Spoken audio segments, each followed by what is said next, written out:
అధ్యక్ష,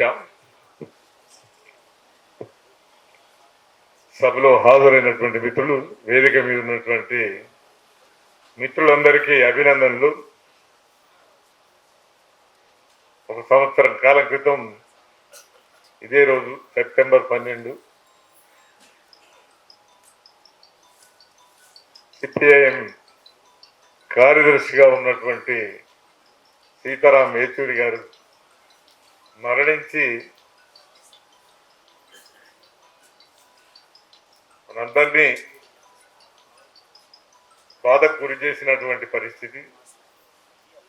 ముందుగా CPML new democracy party తరఫున వారికి శ్రద్ధాంజలి ఘటిస్తున్నాను. సీతారాం యేచూరి గారు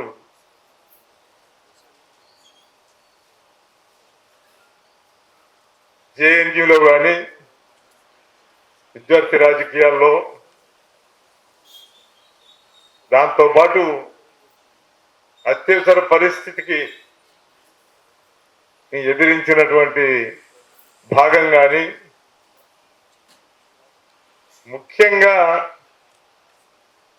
UPA1 UPA2 పీరియడ్లో రాజకీయంగా వారి పాత్ర అనేటువంటిది ప్రధానంగా భారత రాజకీయ రంగంలో ప్రధానంగా ఉంది. ఒక గొప్ప పార్లమెంటేరియన్, మేధావి. ఇంతకుముందు అజీజ్ బాషా గారు చెప్పినట్టు అన్ని రంగాల్లో కూడా వారి యొక్క విజ్ఞానం, ఆలోచన దృక్పథం అనేటువంటిది ఒక మేధావిగానే ఈ దేశంలో చూస్తారు.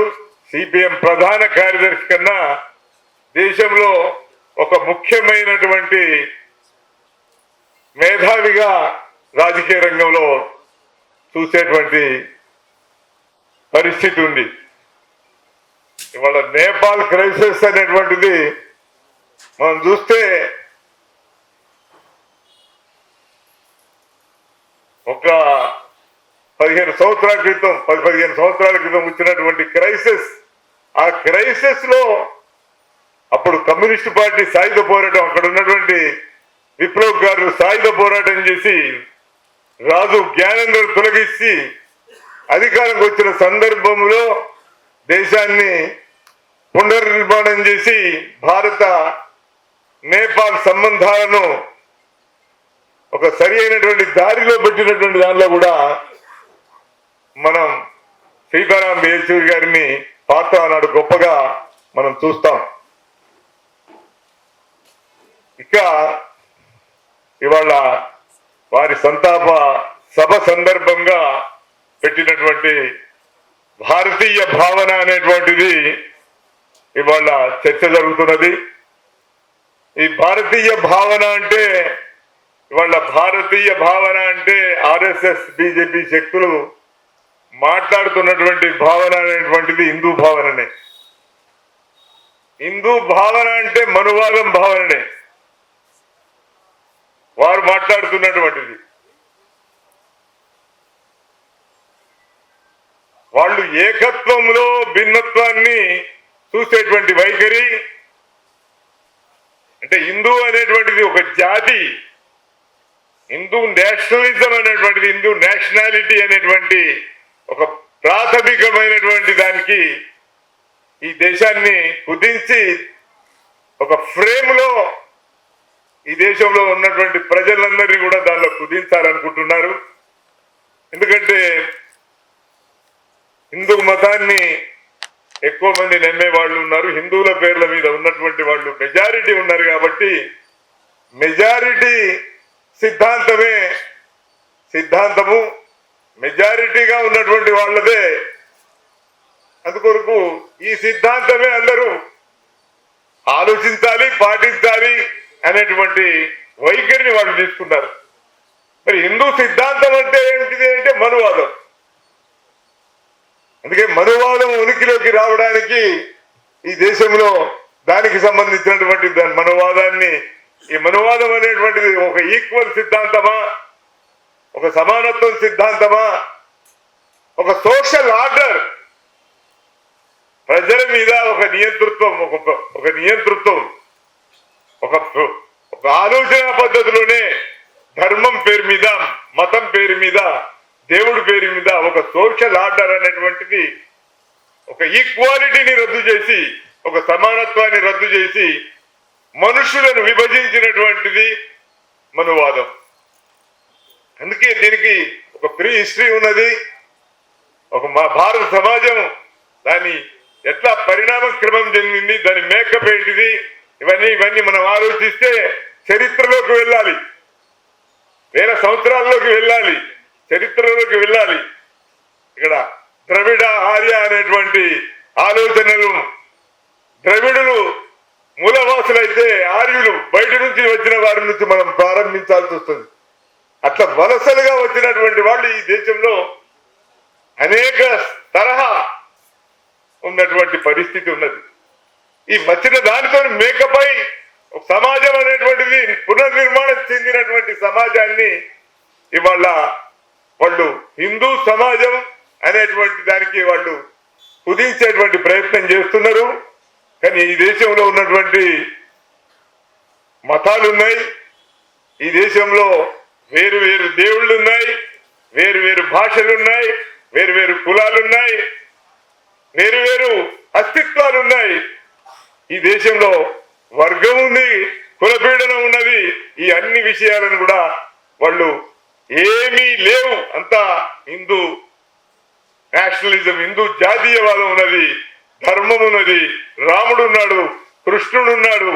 ఇవే ఈ ధర్మంకే అందరు లోబడి ఉండాలి అనేటువంటి విధానంతో ఇవాళ 2014లో రాజకీయ అధికారంకి వచ్చిన ఎన్డీఏ 1, తర్వాత ఎన్డీఏ 2, ఇలా ఎన్డీఏ 3 వీళ్ళు అనుసరిస్తున్నటువంటి రాజకీయ ధోరణి అనేటువంటిది మనం చూస్తే ఇవాళ దేశం అనేటువంటి దాన్ని ఒక సాంస్కృతికంగానే ఓ భావజాలం మీద ఆధారపడి, ఒక హిందూ నేషనలిజం అనేటువంటి ఒక ఉన్మాదం మీద ఆధారపడి ఈ దేశాన్నంతా కూడా ఒక ఏకత్వం అనేటువంటి సూత్రం మీద ఆధారపడి ఒక ఫ్యాసిస్ట్ అఫెన్సివ్ వాళ్ళ దేశం మీద, ప్రజల మీద చేస్తున్నటువంటి పరిస్థితి ఉన్నది.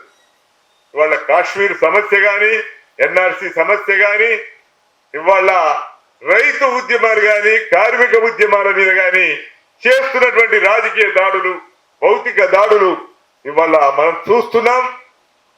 ఈ 10-11 సంవత్సరాల పరిపాలనలో ప్రజలు పొందినటువంటి భాగాన్ని కూడా మనం చూస్తే ఇవాళ ఆదివాసీలను ఒక 600 పైన హత్యలు చేసినటువంటి చరిత్ర ఉన్నది. దీనికి కగార్ పేరు మీద 6 ఆదివాసీలను హత్యలు చేసిన చరిత్ర ఉన్నది. పాలస్తీనాలో ఇజ్రాయెల్ దాడులు చేస్తూ ఒక 60,000 పైగా హతమార్చి ఆ జాతిని నిర్మూలించాలనేటువంటి ప్రయత్నం ఎట్లా చేశారో ఇక్కడ భారత ప్రభుత్వం ఇవాళ ఆదివాసీల ప్రాంతాలలో ఉద్యమాలు జరుగుతుంటే ఆ ఉద్యమాలను నడుపుతున్నటువంటి కమ్యూనిస్టు ఉద్యమకారులను కానీ, లేకపోతే మావోయిస్టులను కానీ ఇలా హత్యలు చేసేటువంటి పద్ధతి, చర్చలు జరగకుండా, సీజ్ ఫైర్ చేయకుండా, ఎలాంటి సీజ్ ఫైర్ లేకుండా ఇవాళ హత్యలు చేసేటువంటి పద్ధతిలోకి వెళ్ళినటువంటి పరిస్థితి ఇలా భారత ప్రభుత్వం అనుసరిస్తున్నది. ఇవాళ నంబాల కేశవరావు లాంటి వాళ్ళ సెక్రటరీని కూడా చంపి ఇవాళ ప్రజాస్వామ్యం అనేది లేదు, మొత్తం నిర్మూలనే, చర్చలు లేవు అనేటువంటి వైఖరిని వాళ్ళు తీసుకున్నటువంటి వైఖరి ఉన్నది. అందుకే ఆదివాసీ వ్యతిరేకంగా, దళితుల వ్యతిరేకంగా, ఈ దేశంలో రైతుల వ్యతిరేకంగా, కార్మికుల వ్యతిరేకంగా పనిచేస్తున్నటువంటి ప్రభుత్వం బీజేపీ ప్రభుత్వం. వాళ్ళ ఆర్ఎస్ఎస్ సంస్థ మనం చూస్తే 100 సంవత్సరాలు, ఈ 100 సంవత్సరాలు నుంచి చూస్తే ఈ 100 సంవత్సరాల యొక్క వాళ్ళు అనుసరించినటువంటి విధానాలు అనేటువంటివి కూడా దేశం కొరకు ఒక ఎన్జిఓ సంస్థలాగా అదేదో పనిచేస్తున్నట్టు, సమాజంలో ఒక శాంతిని, ఒక అభివృద్ధిని, ప్రజలను ఐక్యతను, ప్రజలను ఒక సరైనటువంటి మార్గంలో ఈక్వాలిటీ దిక్కు తీసుకెళ్తున్నటువంటి పరిస్థితి లేనటువంటి స్థితి. మోహన్ భగవత్ కు గురించి ఆయన ఒక 5 మంచి పనులు 5 రకాల మంచి ఆలోచన చేస్తున్నారు అని ఒక పంచసూత్ర అనేటువంటి అవగాహన. ఆయన గొప్ప మేధావి, గొప్ప ఆదర్శనీయుడు అనేటువంటి పద్ధతిలో మోదీ కీర్తించింది. ఇద్దరికి ఆయనకు 75 సంవత్సరాలు వచ్చినాయి, ఈయనకు 75 సంవత్సరాలు వచ్చినాయి. వాళ్ళ సంస్థలోనే 75 సంవత్సరాల తర్వాత ఉండకూడదు. వాళ్ళిద్దరు ఒకరినొకరు పోడుతూ ఇవాళ భారత సమాజమును ఇవాళ విభజన రాజకీయాలు అనేటువంటి కొనసాగిస్తున్నటువంటి పరిస్థితి ఉన్నది. విభజన రాజకీయాలు ఫ్యాసిస్ట్ అఫెన్సివ్ అనేటువంటిది ఇవాళ దేశంలో సాగుతున్నటువంటిది. ఇలా కశ్మీర్ లో గాని, మణిపూర్ లో మంటలు గాని, ఇలా ఎన్ఆర్సీ పేరు మీద మైనారిటీల మీద దాడులు గాని, ఇవాళ రైతు ఉద్యమం మీద రైతుల పైన దాడులు గాని, ఇలా లేబర్ కోడ్ చట్టాన్ని తీసుకొచ్చి కార్మిక వర్గం మీద దాడి గాని, ఇలా సమస్యలు పెరిగినటువంటి పరిస్థితి ఉన్నది. నిరుద్యోగ సమస్య పెరిగింది. ఇవాళ అస్తిత్వం అనేటువంటి సమస్యలు కూడా పెరిగినటువంటి స్థితి ఇవాళ దేశం యొక్క ముఖ చిత్రం ఉంది. ఈ అన్ని కోణాల నుంచి భారతీయ భావన భిన్నత్వానికి సంబంధించిన సబ్జెక్టు, బహుళత్వానికి సంబంధించిన సబ్జెక్టు, ప్లూరలిజం సంబంధించిన సబ్జెక్టు. భిన్నత్వం నుంచే సాధారణత్వం అనేది చూడాలి. తార్కికంగా ఒక సాధారణత్వాన్ని రావడానికి భిన్నత్వం నుంచే మనం అన్ని భిన్నత్వాల నుంచి ఒక సాధారణత్వంలోకి వెళ్ళి అందరినీ కలుపుకుపోయేటువంటి పద్ధతిలో వెళ్ళడమే ఒక సరైనటువంటి పద్ధతి. ఇది బీజేపీ ప్రభుత్వం ఇవాళ ఫ్యాసిస్ట్ అఫెన్సివ్ చేస్తున్న ఆర్ఎస్ఎస్ బీజేపీ శక్తులు ఈ దేశాన్ని ఐక్యపరచజాలము, ప్రజాస్వామ్యాన్ని నిలబెట్టజాలము, ప్రజల యొక్క కోరికలు కూడా ఇవి తీర్చజాలం. ఇలాంటి స్థితిలో దేశంలో హేతువాదులు గాని, ప్రగతిశీలులు గాని, కమ్యూనిస్టు విప్లవకారులు గాని, కమ్యూనిస్టు ఉద్యమంలో ఉన్న వాళ్ళు గాని, ప్రజాస్వామ్యవాదులు గాని ఒక్కతాటి మీదకి రావాల్సినటువంటి అవసరం ఉన్నది. ఒక్కతాటి మీదకి వచ్చి ఫ్యాసిస్ట్ అఫెన్సివ్ వ్యతిరేక రాజకీయ ఉద్యమం, ఒక ప్రజా ఉద్యమాలు చేయాలి, ప్రజల సమస్యల కొరకు నిలబడాలి. దేశంలో ఫ్యాసిస్ట్ బీజేపీ ప్రభుత్వం తీసుకొస్తున్నటువంటి దుర్మార్గాలన్నీ అన్నింటినీ కూడా అడుగడుగున ఎదిరించడం అనేటువంటిదే మనం చేయాల్సిన అవసరం ఉంది. అటువంటి కర్తవ్యాన్ని అమలు చేయడం అనేటువంటిదే నిజమైనటువంటి నివాళి సీతారామరాజు గారు సీతారాం యేచూరికి మనం ఇస్తున్నటువంటి నివాళిగా ఉండాలని సిపిఎం న్యూ డెమోక్రసీ మరొక్కసారి వారికి జోహార్లు అర్పిస్తూ ముగిస్తున్నా.